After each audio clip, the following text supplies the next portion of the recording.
Y yo venía reflexionando,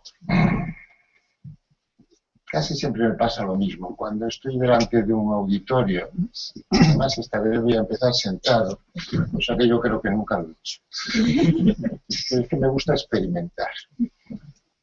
Y ya sé que pero después me levanto, lo digo por los de atrás. Lógico es que atrás estén los que han pagado menos. Ayer estaba en La Coruña. Llegué de Nueva York a la mañana y me cogí un avión a La Coruña porque tenía una conferencia.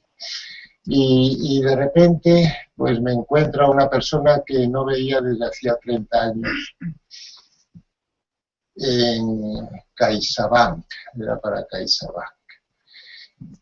Y digo, hombre, Javier, empezamos a hablar de lo que era aquello y dijimos, qué bárbaro, si estamos a veces repitiendo lo mismo de hace 30 años. Y a mí esa es una reflexión que me preocupa muchísimo. Es decir, da la sensación de que no vamos acumulando el conocimiento, da la sensación de que no lo interiorizamos suficientemente y no lo traspasamos a los distintos sistemas en donde estamos inmersos. Eso es tremendo. Ya el Peter Senge hablaba de, claro, montó el tema de las Learning Organizations. Porque las organizaciones deberían ir creando conocimiento para los que van viniendo detrás, ese conocimiento ya lo tiene.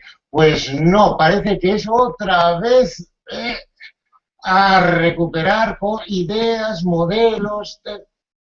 ¿Qué se suele hacer? Normalmente se cambia de nombre a las cosas. Los que tienen más de